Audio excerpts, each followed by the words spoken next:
Problem. I am Dave Smith. He is Robbie the Fire Bernstein out on the road. We thought he may not be able to make it onto this one, but we're very lucky to have you here, Rob. It's good to see you after what we've been apart for 48 hours or something like that. But Rob, of course, the hardest working man in comedy and politics, is out there on the road the whole week, and then we will be out in Tampa this weekend at Side Splitters, which is one of our just favorite clubs. Me and Rob both love that place. Always a good time when we're down there. So looking forward to being back.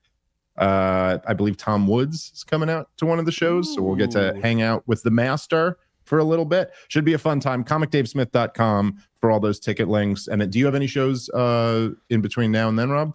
Well, shout out Childerberg this past Sunday. It was a nightmare getting to Texas for it, but I had so much fun. I wish I could have hung out more.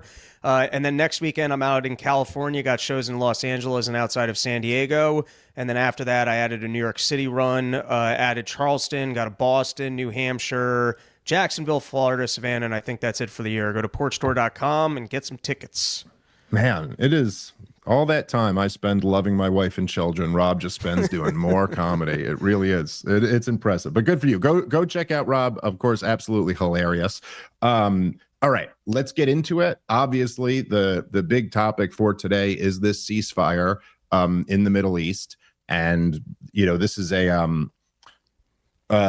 conflict that we've spent a lot of time talking about over the last couple years, and I've obviously done many high-profile debates on the topic and many high-profile shows on the topic, and it's an interesting moment that we have here. We talked briefly about this on our last episode. I guess we'd had, the ceasefire had not been signed yet at this time, but Trump was saying we have a ceasefire and it's done. I guess the first thing I would say is if I'm just being honest with you guys, as is my job, and to call it like I see it, I would have said this already before the news that just broke about an hour ago, which is not good.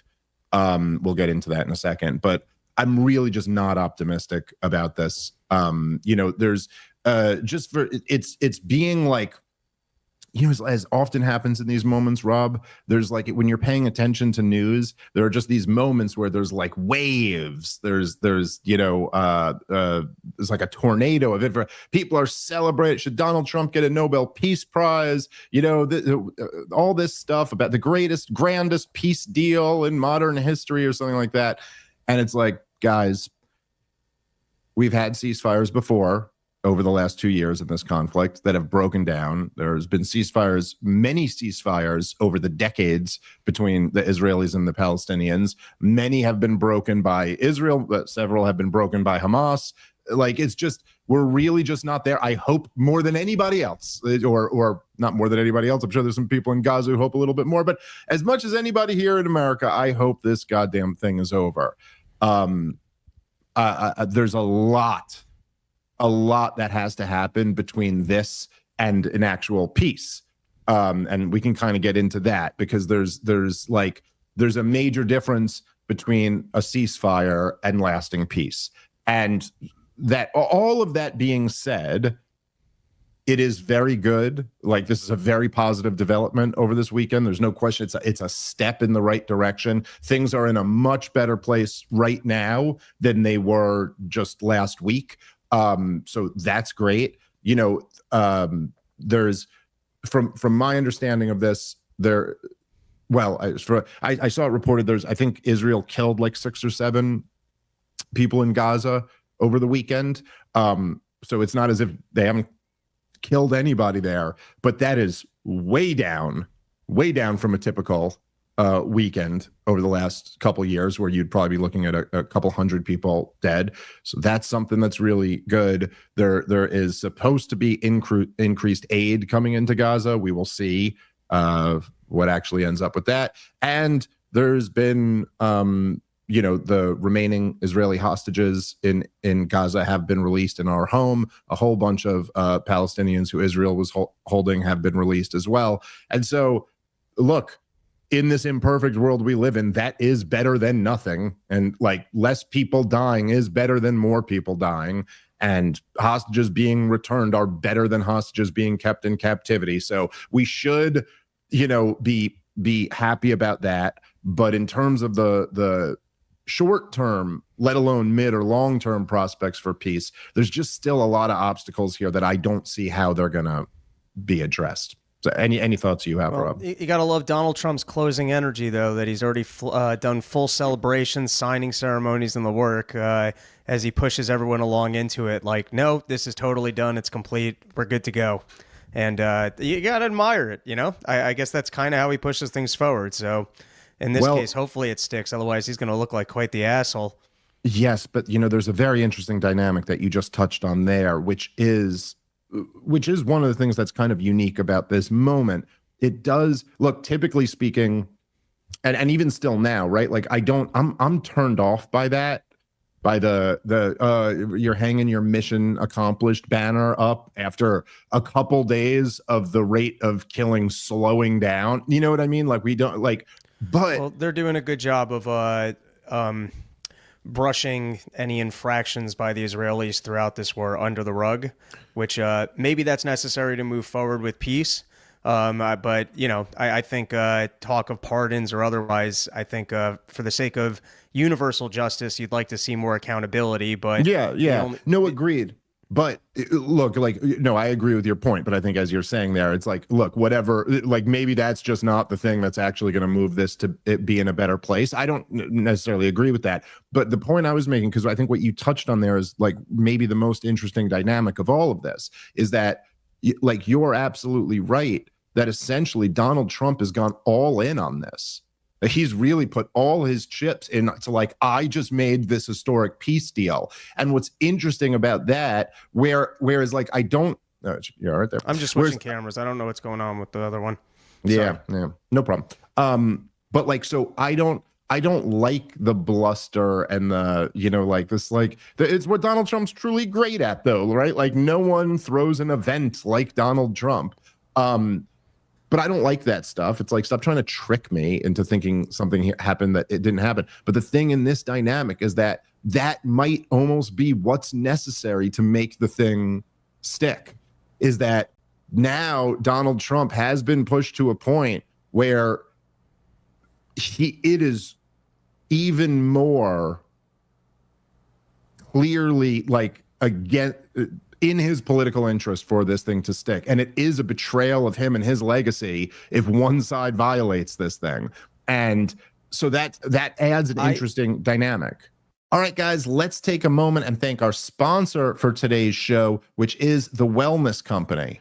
We've all heard the studies. Testosterone in young men is drastically decreasing every decade. One major study in the Journal of Clinical Endocrinology and Metabolism found a healthy 22-year-old in 2000 had double the testosterone of a 22-year-old in 2025. So if you're in your 30s or 40s or 50s, you might want to check this out. Mars from The Wellness Company, a doctor-formulated nutraceutical designed to restore vitality without synthetic hormones or stimulants. I actually don't think he's tricking you here, and I think he's tricking Netanyahu. I think that's who he's trying to pin. I think he's trying to push this thing forward that maybe is even a good deal for Netanyahu, but I don't think this is what he was looking for. I think he was looking to finish his mission, which was eradicating Hamas and potentially mowing more of the lawn in Gaza. Well, look, and ethnically cleansing the place and taking it. Yeah, well, that's, yes. Well, I mean, look, I'm just saying it's not this again, which one of the things that's interesting about like all of this, like, and this is true whenever I talk about like the clean break or the neocons or the Israeli government or like any of these topics, I'm almost never alleging a secret conspiracy. Like maybe with the exception of like Epstein, where we look at that and raise some eyebrows about how, the prime minister of Israel is like staying at his New York City apartment. And that's, and your wife's dad was a Mossad spy. You're like, okay, that's kind of interesting stuff there. But aside from that, it's all out in the open. Like, I'm not alleging some secret plan to ethnically cleanse Gaza. I'm saying like the prime minister and the finance minister and the defense minister and the president of the United States have all laid out public plans about kicking all the Gazans out of Gaza and rebuilding it. And one of them, I think you're absolutely right, that it seems very clear here that Donald Trump actually did pressure Netanyahu into this ceasefire. And then the question becomes, did all those guys just give up on that ambition? Because I'm not sure they did, and I don't think that I hope that they did, but it's quite possible that they're going to get right back to this thing, and we'll see. Anyway, as I mentioned earlier, I should say, but it was just reported maybe like an hour before we started recording that Israel has said that because Gaza, and this is really just incredible to me. I think in a lot of ways, Rob, this it kind of it explains why so many of us are not optimistic about the prospects for peace here. But I really think this goes to the heart of the entire conflict and why so many of us are so appalled by it. Like this goes right to the heart of this. So this is from the Associated Press just in. Israel plans to halve the number of aid trucks into Gaza and limit distribution of assistance due to Hamas, quote, violating ceasefire agreement with slow return of dead hostages.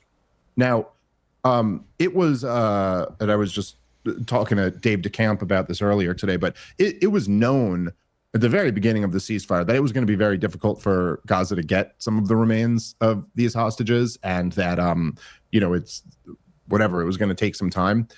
But there is something like Rob, is there a better example? And don't get me wrong, I mean, we've over the last 2 years, we've listed like 100,000 examples like this. But is there a better example of like the horrific cruelty that Israel treats the Palestinian people with? This is simply, and I'm sorry, like they can argue, all these fucking hacks can argue all they want to, most moral army in the world, all this nonsense. This is simply not how people fight wars in the modern day. This is not how civilized societies conduct wars. You don't just openly go, like, look, even their claim here is Hamas is slow rolling giving us back the remains of our hostages. All the living ones are out, but the remains of hostages who died. And therefore, we are going to punish the civilian population by slowing down the distribution of aid. Like they're using aid as a weapon of war, as revenge, as whatever, what else can you call it? As a collective punishment to the whole group, as revenge for this. And I will say, and I'm not trying to downplay at all. I'm not trying to downplay the significance of remains. This is something that like brings family members peace and closure, or at least something approaching that. I'm remembering this from high school, which is very rare on this show that I ever remember anything I learned in high school. But I remember learning about like how evolutionary biologists actually, that's one of the like metrics that they use to track when like pre Homo sapien man became man, is burying the dead and stuff like that. It's a very fundamental to humanity thing that we have like rituals, and it's all of every civilization ever has like their own way of like funerals and burials and services. So I'm not saying that's not important, but like how sick and perverse do you have to be to like value remains of a dead person over living people? You know what I'm saying? Like there's something really twisted about that. And this is, one of the things that I think is like, has really earned Israel such a bad reputation over the last couple years. But it's like, dude, like it already just smells like you're looking for an excuse to break this thing to get back to it. Well, I'm wondering to what extent Trump pushed this deal because he just realized the optics of this aren't working, and he's landing himself in an environment where he can't continue to support what's going on. And so he's like, all right, all this killing has to be over. And so I wonder, this deal did come together pretty quickly. Trump did get the hostages out, and I think it's almost a bad look if after that good faith effort, Israel immediately goes back to taking such hostile actions against the people of Gaza. And in this case, I know there was a case earlier where Hamas sent the wrong body and was able to correct that, but considering how much rubble, debris, and otherwise there is, and the fact that I mean, listen, they took these people hostages and they put them into places.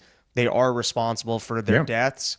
But, considering the fact that the area has been bombed to all hell, I think Israel could probably give them a little bit more leeway on trying to make good. And I don't know if they were aware of the fact that being able to return dead bodies was going to be contingent on, being able to move forward.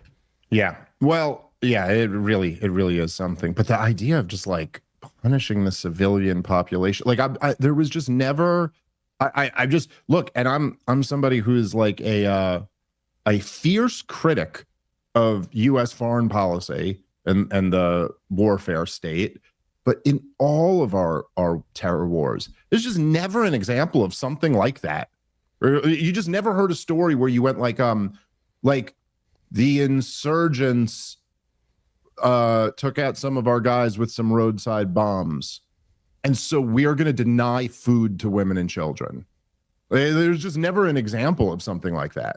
It's just like, I'm sorry, like this is, again, it's not a left or right issue. This is like a basic human issue.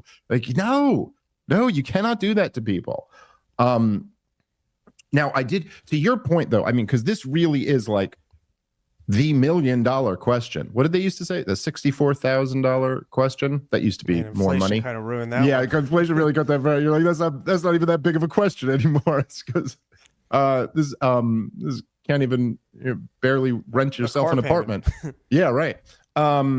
So the question is like, if Israel does violate this, what does Trump do? And the question that is looming in a lot of our minds, like, how pissed off is Trump at these at Netanyahu and these guys? And I will say, and I don't want, as you guys who listen to the show know, I'm never a 4D chess guy. I'm never like saying, oh, Trump's doing so. But there was, Rob, and I want to play this clip. I want to break this down. At the very least of this clip, I would say I was not sure whether Donald Trump was intentionally needling Miriam Adelson or not. But I want to play you this clip. Donald Trump went over. He's in the Middle East, I believe, still now. He signed the deal in Egypt, and then he went to Israel. And I believe there had been rumors that he might even go visit Gaza, but I'm not sure if that's actually happening or not. But anyway, here was Donald Trump speaking yesterday in Israel. I found this to be a fascinating moment.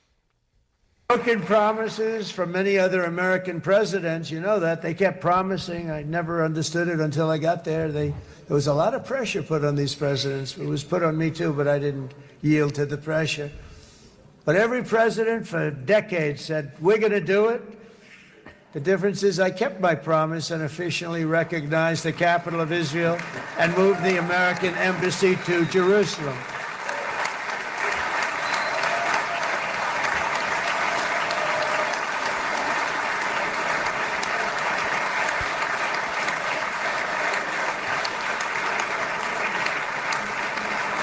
Isn't that right, Miriam? Look at Miriam. She's back there. Stand up, Miriam. Stand up.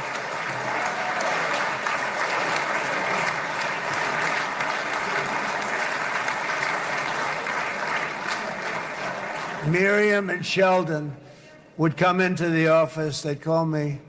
He'd call me. I think they had more trips to the White House than anybody else I can think of. Look at her sitting there so innocently. She's got $60 billion in the bank, $60 billion. And I think she's saying no more. And she loves Israel, but she loves it, and they would come in, and her husband was a very aggressive man, but I loved him. He was a very aggressive, very supportive of me.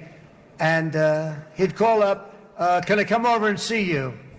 I say, Sheldon, I'm the president of the United States. It doesn't work that way. He'd come in, But they were very responsible for so much, including getting me thinking about Golan Heights, which is probably one of the greatest things to ever happen to Israel.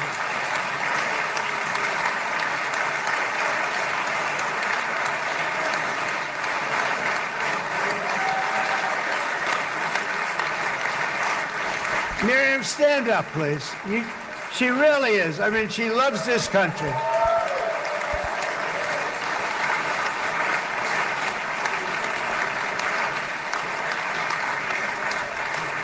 She loves this country. Her and her husband are so incredible. We miss him so dearly.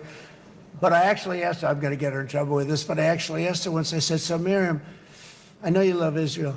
What do you love more, the United States or Israel? She refused to answer. That might mean Israel, I must say.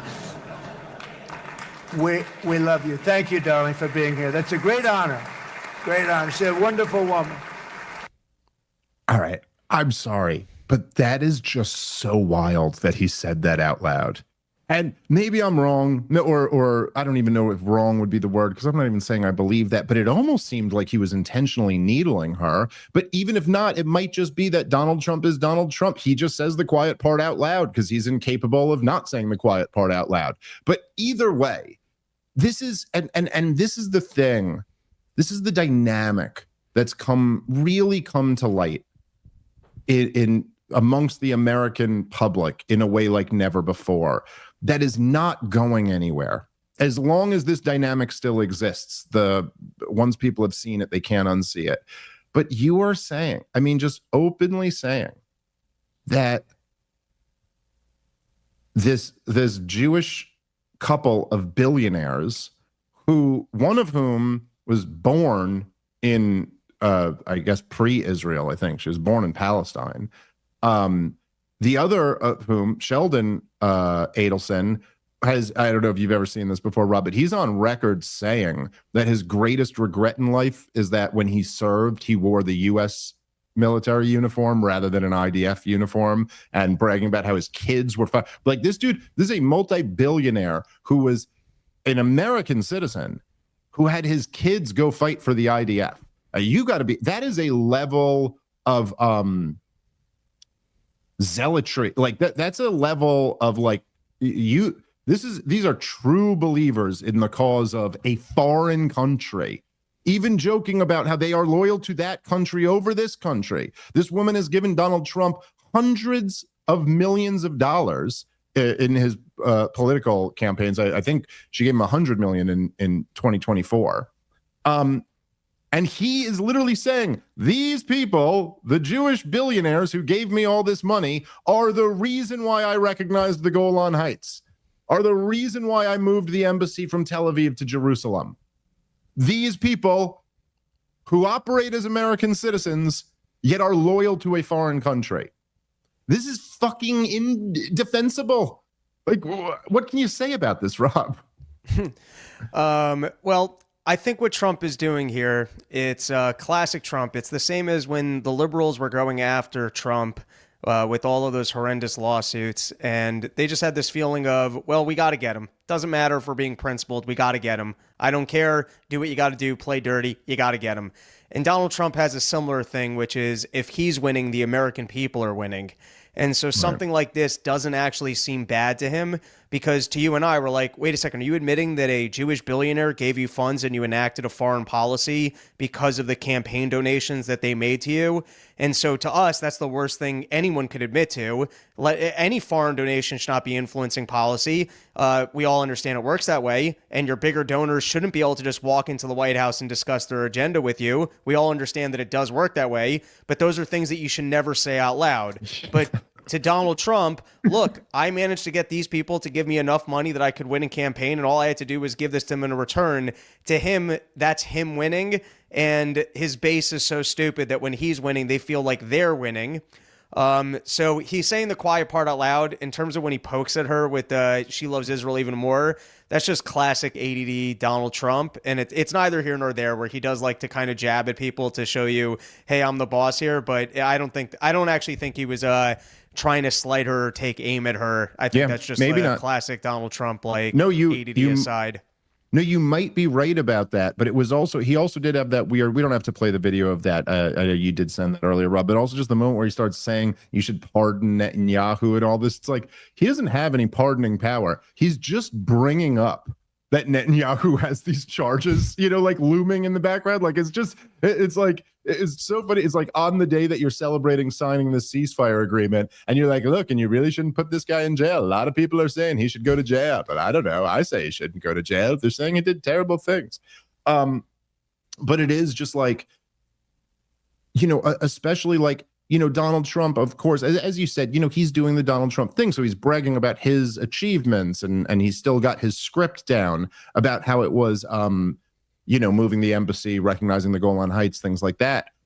But like to the rest of the world, the big policy is the destruction of Gaza that America has been financing for the last 2 years. And so again, in that environment, to just be bragging about this, like again, just openly bragging. I mean, this is the type of stuff that like, if Nick Fuentes said this, people would go, oh yeah, that's like fucking what neo-Nazis said. You know, this is like Jew-hating conspiracy theory shit. But just to openly be like, hey, these Jewish billionaires finance my campaign, influence my policies decisions. By the way, did I mention that they're loyal to Israel above the United States of America? It's just like wild to see the president of the United States of America just casually admit that as if it's no big deal. It is something. It doesn't really help the cause just because, listen, I'm pretty ignorant on history. I'm very good on what happened in the United States in the last 48 hours. But, you know, you want to go back 10 years and it's a big blur. But I do remember vaguely in school when we were learning about the, you know, establishment of the state of Israel and it being formally recognized and the Balfour Declaration, all this stuff as if it's formal documents from these big government agencies and that's why it has a right to exist. But now when you have here, when you're like, you know, 100 years from now, you could be learning in a history book, well, Donald Trump formally recognized this area. The United States government recognized it. They recognized the embassy. And you're like, oh, wow. Yeah, I guess the United States recognized that that's formally theirs. It kind of puts a big asterisk on it when he's up there going, and I did it because I took money to win an election from this Jewish billionaire. And also what makes you wonder about the Rothschilds or whoever else was involved in I mean, the Balfour Declaration was written to the Rothschilds, you know. It just kind of furthers the asterisk a little bit of what does it mean when, you know, outside government agencies that are not in that area are making formal decisions on behalf of the Jewish people who live in that area because of large sums and donations from private individuals. It doesn't really help the cause when you make these statements. Yeah, it is. It's always been funny to me because there's like there's several different layers that the Zionists will go through to defend Israel's, you know, right to exist, as they put it, and like and different people believe different ones, you know, but it'll always be like something like, wow, the Balfour Declaration, and you're like, so like Lord Balfour on behalf of the king wrote a letter to a banking family and that's where you get your property rights from. It'll be like well, no, like the UN partition plan, and you'll be like, all right, well, first of all, like the General Assembly has no authority to just carve up nations. Like it was a recommendation. It wasn't, but it usually ends in, well, God gave it to us. well, ultimately we have a supernatural property right claim here.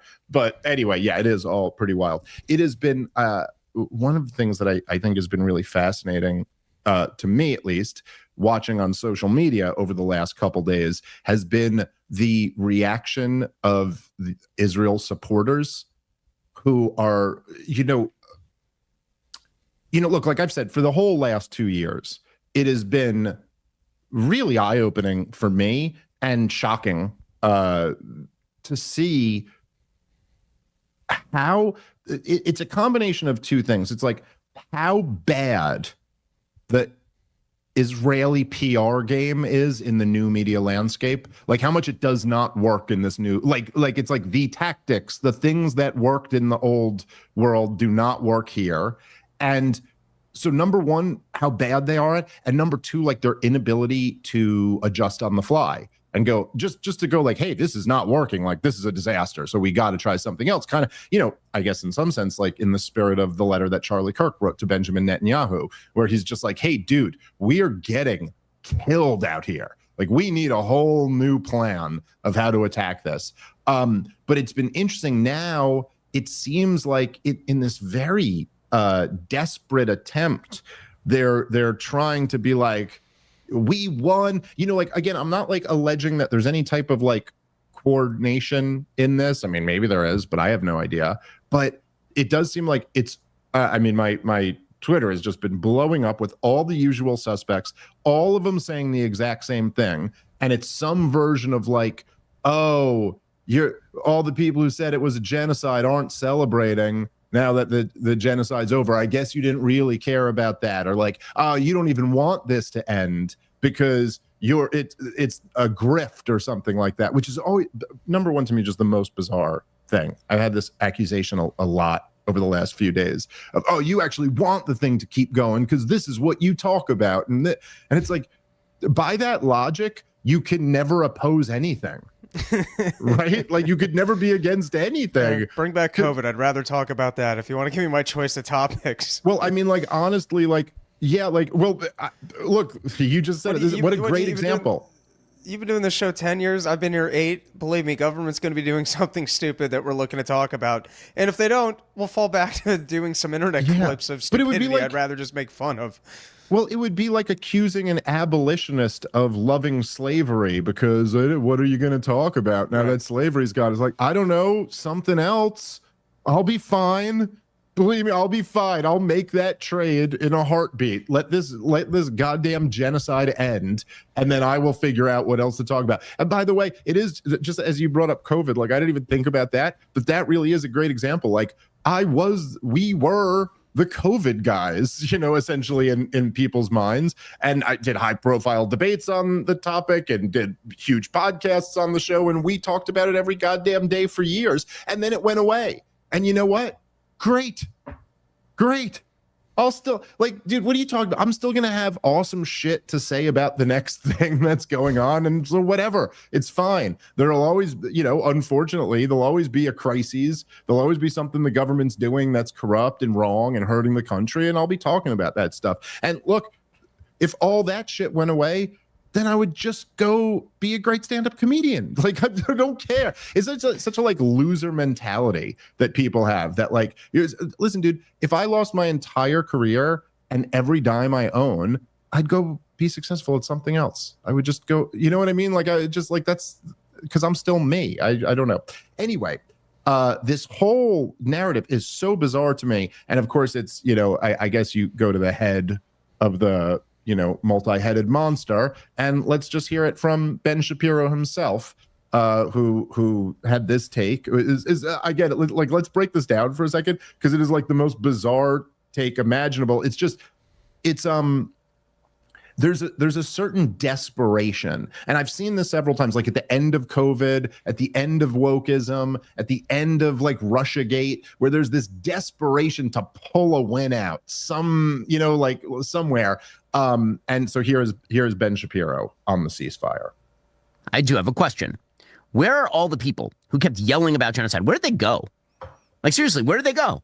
Because all the people who are screaming about genocide now, a deal's on the table that stops all of this, that frees hostages, that stops the bombing campaign in Gaza, that rolls back the Israeli military presence to a decided upon line.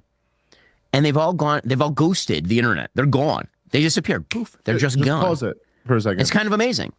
Now, it would be kind of amazing if anyone knew what the fuck you are talking about. What, like, I genuinely, I don't know. Usually, typically, when there's like bullshit propaganda, I at least know what you're saying, and I just think it's wrong. What are you talking? Who is left? Who's ghosted the internet? Like, I actually, when I first saw this video, I was like, oh, he must be talking about someone. So I'm like, Candace Owens, I mean, she's just been on fire. She's probably had her biggest, stretch of shows with huge numbers that she's ever had in her career. Tucker Carlson, multiple shows, post all types of content, some great shows over the last, week, whatever. John Mearsheimer's doing high profile interviews. Like everybody, Nick Fuentes is doing all types of high profile interviews. Ian Carroll's out doing shows. I'm doing all my normal shows. Like, who are you actually talking about? Which person is this? Name me the one person who's ghosted the internet since this deal came out. It's just like the most bizarre, like, framing of a thing. And by the way, it wouldn't even prove anything if they did. It's not true, but let's just say that the people who are really against the war were like holding back to see what happens here. Like, what would that even demonstrate? I'm reminding you of a line you said in the green room, but people don't typically celebrate the end of a genocide. Yeah, and so it's such a weird thing. Yeah, and so it's like, what exactly is expectation here? If there was an end, if you want to say that this was a genocide and people stood against a genocide and now the genocide's over, except the people that inflicted the genocide are going to remain in power and might go back to exactly what they were doing. Yeah. What is your expectation of the people that were against this? No, we're supposed to be celebrated. And like, again, like when I said that, like, look, there were videos of people in Gaza celebrating. There were videos of people in Israel celebrating. I'm not like knocking anybody for celebrating if they're hopeful that the situation's going to improve, but as like an expectation or something that is indicative of you never really care. It's just so ridiculous. Like, and right. Like, so imagine here, let's play a little bit more of the Ben Shapiro clip and then I'll hold that thought. You would imagine that if you spent 2 years fighting against an actual genocide, not a fake genocide like what's happening in Gaza, which is not by any stretch of the imagination or any definition ever a genocide, but imagine that you were fighting like a real genocide, like the Rwandan genocide, and a deal happened to stop the genocide. Okay, let's pause it for a second. Hold on. So I want to take him up with this. This isn't a genocide by any definition of it. Again, this is just bullshit. Like, look, if you want to be honest about it, the truth is that the definition of genocide under international law is very vague. It's very vague, so it's kind of up for debate what exactly you consider what just happened in Gaza. Like, even assuming this is the end of it, what just happened. Now, it is true that, like, in kind of like what would you call it, popular parlance or whatever, like when people use the term genocide, typically what they're thinking of is like extermination of a people, usually millions of people dying, and like that's not exactly what happened here. So like, call it whatever you want to, but like, yes, the destruction of a captive people, the slaughter of tens if not hundreds of thousands of innocent civilians, and starvation blockade on top of it. I mean, look, I didn't start using the term, if you remember, Rob, through this whole thing, I really avoided using the term genocide up until the starvation blockade. And then I was just like, all right, whatever. Yeah, just call it the worst word you can think of, because what the hell is this? Your finance minister bragging about how not an ounce of grain is getting into Gaza for months at a time after the entire place has been leveled. But anyway, leaving that aside. So in Ben Shapiro's example here, he said, let's say it was a real genocide. Sorry. Do you have to run? No, not yet. Okay. Let's say it was a real genocide, like as what Ben Shapiro is saying. Imagine you were protesting against a real genocide for 2 years, and then the genocide's going to end, and you're not celebrating. It's like you said, Rob. So just let's take the Holocaust. Okay. I'm pretty sure both me, you, and Ben Shapiro would acknowledge that was a real genocide. So let's say in 1942, Hitler's killed like maybe 3 million Jews at this point. Let's say in 1942, there was an agreement reached to stop.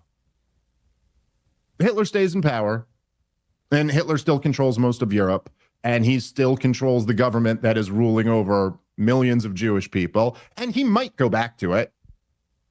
You don't know. Would you be celebrating that?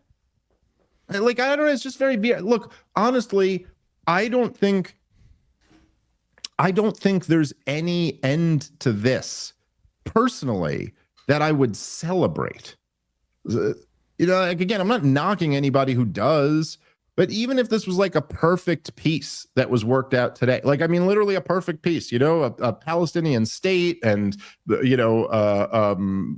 all this, even if there was like, say, a perfect peace and Netanyahu was charged with war crimes and his entire war cabinet was indicted and tried and like, even like whatever the perfect ending to this could be, I don't know. I would still probably just find it to be a moment for like somber reflection. It's just like, I don't know. It's the disgrace of the civilized world that this thing was allowed to happen. Like, I just can't even tell you, like, I'm mortified to one day have to tell my children that this is how the world works. That actually, like, the adults don't have it nearly as together as I've led you to believe in your young childhood, that like, it's not, everything isn't the nice world that I've given you. And the fact that we have elected leaders and diplomats and governments and global governance bodies and international humanitarian organizations. And we have like all of this infrastructure, and all of it failed to prevent this from happening. It's just like, it's a fucking disgrace to every adult human being that we exist in a world where this could be allowed to happen. Now, I just don't know, like, what, it just doesn't feel like, to me, like celebrating is just kind of strange. I don't know. Again, what the fuck does any of this prove, Ben Shapiro? What are you even talking about? All right. Here, I've seen quite a bit of this on Twitter, maybe even coming at you, but I don't understand the metric of if you were opposing this and now it's ended on these terms, you are a grifter for not celebrating this end. Yeah, like someone breaks into your house and starts murdering family members of you and of yours, and you say, "Oh my God, this is horrible," and yet as soon as he stopped and left, you didn't start celebrating. Like, oh, what does this mean? And then all the people who were fighting to stop it just disappeared. They didn't say anything. They didn't celebrate. They didn't say this is a good thing. They didn't give credit. They didn't try to, like, nothing. They just go totally silent. What might that tell you about those people? I mean, the first thing would be that they don't actually care about the supposed genocide, right? That would be the thing that would immediately pop to mind, that you didn't care about that, that it was all... Again? Yeah. It's just such a leap. I just don't see it. I don't even see the logic at all. You usually want to go, oh, well, it would just come to show you, be like, yeah, that is the natural conclusion. A guy looked at his oven, realized the oven was still on. He didn't want to turn it off. He must want his oven on. That makes sense. I don't follow the series of events here of people complained about what was happening. It stopped happening. They're not celebrating the current arrangement. They must not have cared. You could have cared. Dude, this is part of this has been a big feature of the last few years in American life, and I think it's been it's so interesting the way it all happened, because it is like, like COVID and Biden and like a lot of these things really exposed the media. And then the last 2 years in Israel has like exposed so many of like the Zionists, pundits. And one of the reasons why I really loved doing the Chris Cuomo debate or the Douglas Murray debate is part of it was like just showing, because like, in a weird way, how their knock on me is always like, oh, you're just a comedian. Oh, Mr. Expert comedian or whatever. But like I've said to you before, like the point was always, yeah, exactly. That's right. I'm not an expert. I'm just a regular guy. And I'll still go handle these guys because they're not that tough. Like that was kind of always the point of it. It's like, yeah, these guys, they're put in these incredibly protected environments and made to appear to be intelligent. But like, again, like this, just listening to this, you're like, this is your point? This is what you think constitutes like a solid argument? If you're not celebrating the ceasefire that has kind of held for 3 days. Again, by the way, we had a ceasefire in, in early 2025. Early this year, we had a ceasefire in this. Like, we have a ceasefire, and that held for what, a couple months? I think this one is held for a few days. Like, what are we even talking about here? This is just, and it is with a lot of these guys. You just realize you're like, oh, these guys aren't that good at this. Like, this is just ridiculous. This makes no sense. Here, let's finish up the clip because we got a little more to talk about. Sorry, go ahead. It's tough to celebrate any of Donald Trump's actions because let's say you really hated China, and on Friday when you saw he was going to escalate the tariffs on China, I don't know, what are you going to spend two days looking like an asshole going, finally, Donald Trump's trying to start a war with China, and we're finally going to end trade with them because they're the biggest risk to our country. And then a couple out, that was a bad moment between me and my friend Z. So, I mean, we keep hearing this. It was the Iran war, too. How are you not celebrating? It's because the guy's a loose cannon and changes his mind every 10 minutes. How do you celebrate anything? Yep. No. All right, let's keep playing. A lie that you actually had another reason that you were doing this routine. The Washington Free Beacon has an excellent rundown of many of the so-called anti-genocide activists who have gone completely missing, like completely MIA. Mehdi Hassan over at MSNBC, right, former MSNBC personality, who now spends his days on the internet talking with wild lefties and people who like Marjorie Taylor Greene, as we'll get to in a moment. He put out a statement, I love that we live in a world where we're all supposed to now praise Trump for his peacemaking and ignore the fact that at least 20,000 Palestinians have been killed on his watch with bombs and bullets and rhetorical support that he supplied to Israel. I mean, Mehdi seems pretty salty about the fact that Trump actually got to the end of this thing. He then went on to predict that Israel will violate the terms of the deal. You know, look, dude, I'm sure there's lots of issues I disagree with Mehdi Hassan on. And we've argued about several of those in the past, although we do, I think, largely agree on this topic. But again, like, Ben, what you're saying makes no fucking sense whatsoever. Like, why is it like if you, like, let's just say whatever, there's a war you're against or a genocide or whatever, there's something you're against. When it's over, you're not allowed to point out that you think it was really horrible what just happened. What does that prove?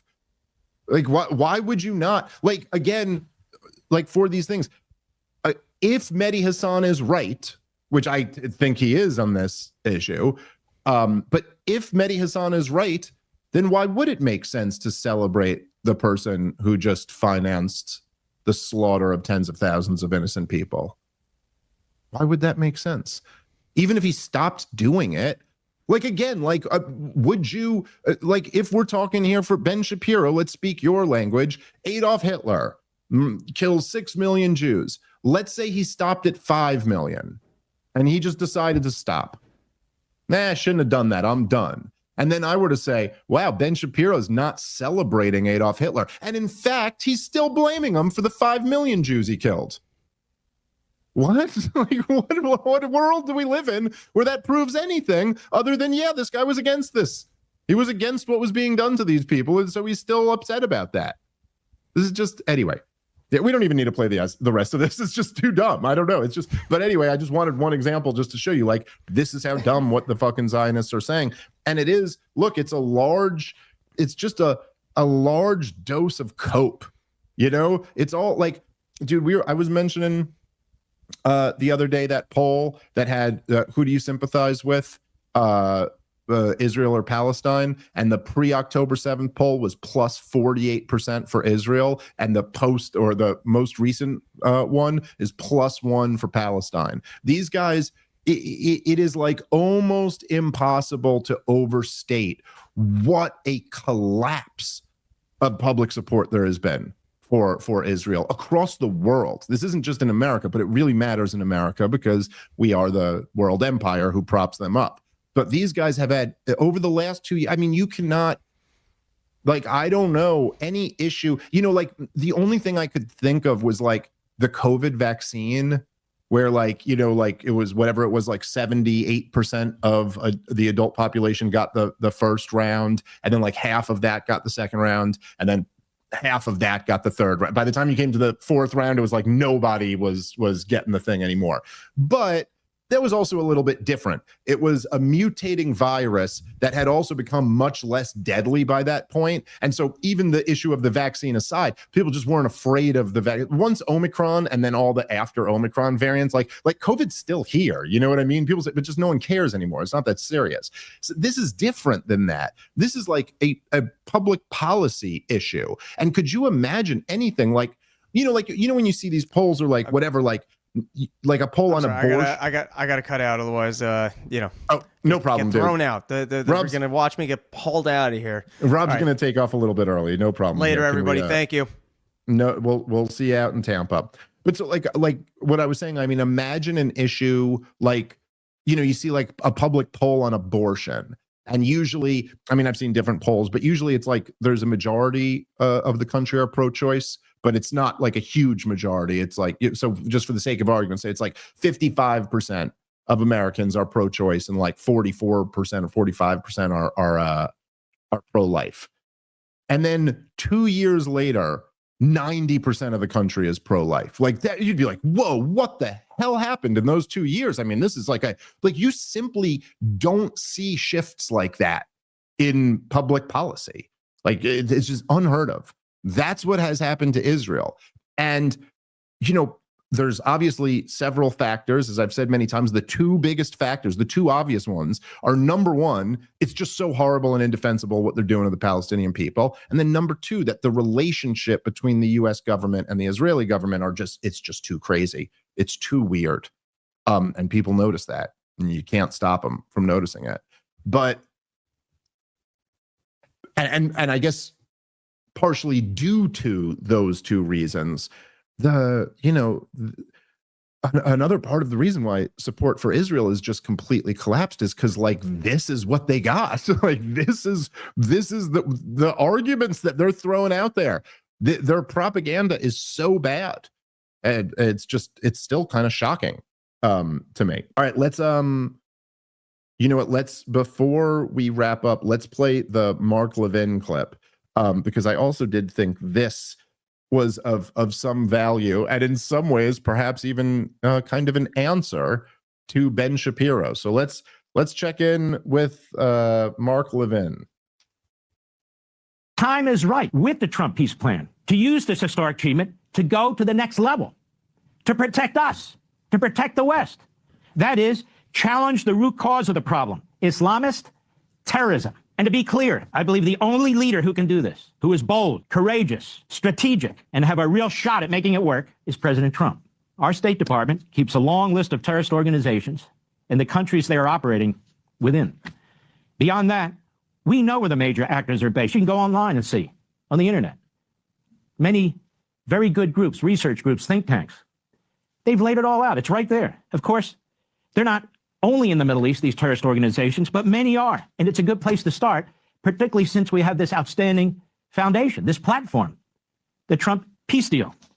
The president is singularly qualified and capable of extending his diplomatic, economic, and yes, military reach into these countries, where he has built special relationships to begin the difficult and complex process of unraveling, starving, isolating, and eliminating these terror operations. Some of these countries will welcome such an initiative, as their monarchies or their military dictatorships fear for their own survival, because these terrorists seek to overthrow several of them. I'm thinking of countries like Jordan and Egypt, among others. Some will resist because they're harboring terrorists, or have been funding terrorists, or somehow promoting terrorists, and have relationships and understanding with terrorists, such as Qatar, such as Saudi Arabia.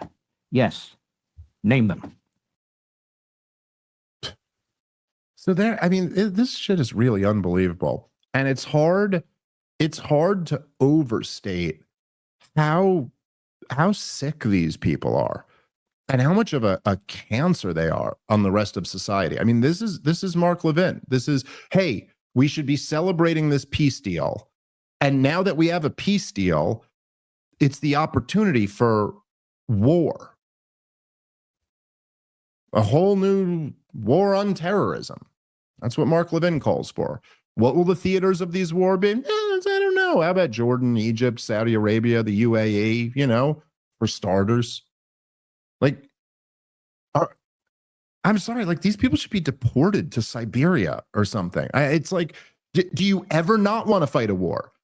Is there ever a time that you don't want to be at war? Like if these people had their way, we will just fight wars forever. Always. And that is, unfortunately, these people kind of are having their way. They kind of are. I just don't even know what to say about that. In this moment now, after 20 plus years of terror wars. Well, we're still back in a proxy war against Russia. We've been financing the destruction of Gaza. That is maybe stopped. We're a couple days into a ceasefire agreement. It really is just something. Anyway, I guess at the end, it's like, I don't think this is over.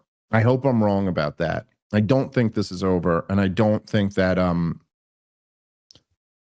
don't think that Benjamin Netanyahu or even the members of his government who are a couple clicks to the right of him, like Smotrich, I don't think that they're just going to abandon their plans to annex and ethnically cleanse Gaza. We'll see. Maybe they will make the judgment that they can't get away with it now. I hope so. But I'm not convinced of that. But I think the fundamental problem, even if we were able to say like end this war and have some type of like ceasefire that really sticks for a while, and let's say that's the end of the destruction of Gaza. And I'm saying like best case scenario here, more aid gets in, the killing stops. This latest chapter, that is these last 2 years, is over. But then you go right back to the October 6th realities, which were that there's still this brutal military occupation. The Palestinians are still kept stateless in kind of a permanent refugee status. And Israel still gets unconditional support from the global empire, which is the USA. And in that case, with no foreseeable path to a two-state solution or a one-state solution, you still have the same dynamics and the same problems. And so it's just, from my perspective, again, not as a Palestinian or an Israeli, I have the radical idea that I ought to approach this from an American perspective. I don't know. I don't see that much to celebrate. I'm hopeful. I hope things get better. And I think this is an improvement, so that's good. And, there's something I remember, I'm pretty sure it was Aaron Matei who said this. And I hope I'm right about that. I can't remember, but I would like to give him credit for it because I always thought this was just like a good way to say it. But he said, and I might be butchering this slightly, but he said that the Israeli justification of the destruction of Gaza requires you to believe that nothing could justify October 7th, and October 7th justifies anything. You get it? Like, it's like 60 years of brutal military occupation cannot justify October 7th. Like, okay, I'm with you on that, actually, right? It can't justify that. But October 7th could justify something 1,000 times worse than October 7th. And like, you kind of got to pick one or the other. And I do think that, look, the obvious next thing here that has to happen in order for there to be a real chance for an improvement in this situation is, and I want to be clear what I mean when I say this here, but it's that Netanyahu has to go. Now, Netanyahu is sometimes becomes like a scapegoat for people to say like, well, the real problem isn't the U.S.-Israel relationship or Israel's treatment of the Palestinians. The real problem is just this Netanyahu guy. He's got to go. I'm not saying that. I'm not saying that at all. The problem is much deeper than Netanyahu. The problem existed before Benjamin Netanyahu. It also shouldn't be underplayed how much he really did make it substantially worse. Substantially worse. He is the worst prime minister in Israeli history, and therefore there has been elected more than any of the rest of them because that's how politics works. But look, the whole justification for this war was the eradicating Hamas. I mean, they'd invoke the hostages, but that was really only, for PR reasons. If their main goal was to retrieve the hostages, they would have done this a long time ago. Hamas has been ready to deal these hostages, and we just proved that they will do it. They will give them up. There's absolutely no reason. Hamas has made many offers throughout this thing to return all of the hostages. No, the goal was to drive them out of power or to eliminate them or whatever. And the justification for this, and this is something that would get people in the middle to kind of agree with the Israelis. And in fact, this is what they really, for like the first 6 months of the thing, when it wasn't completely clear that Israel had totally lost the PR war, like when they were still in the fight, this is what they would go to all the time. Well, after October 7th, Hamas has to go. And that's enough to get a regular person to go, all right. Because, look, it is somewhat reasonable on the face of it. Now, the thing that makes that kind of a weak argument is that, like, you can actually do that for almost every regime on the planet. Like, October 7th is a particularly gruesome example. But, like, are you telling me Kim Jong-un doesn't have to go? It's got tens of millions of prisoners in his country. I mean, they're literally like, North Koreans are genetically indistinguishable from South Koreans. Like, they are the same people. And North Koreans on average are like 3 inches shorter. That's how malnourished they are as a society. Like, they're people, real deal starvation, like just, communism in its worst form.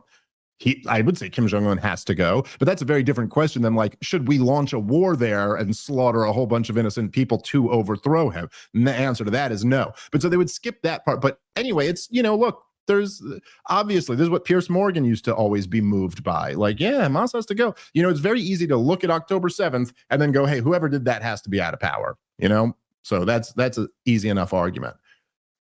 Okay. Now let's do Gaza. All you got to do is look at a before and after picture of Gaza. The guy who did that, he's got to go. The Israelis have said this whole time, well, we can't have peace with Hamas. It's got to be someone else in charge. Like, okay, well, you can't expect the Palestinians to have peace with Netanyahu either. Like, he's got to go. He should go to The Hague. I'm not optimistic that he will, but he has got to get out of there. So anyway, in conclusion, things are better than they were, and let's all hope for the best. All right. Catch you guys tomorrow with a brand new episode. Thanks for listening.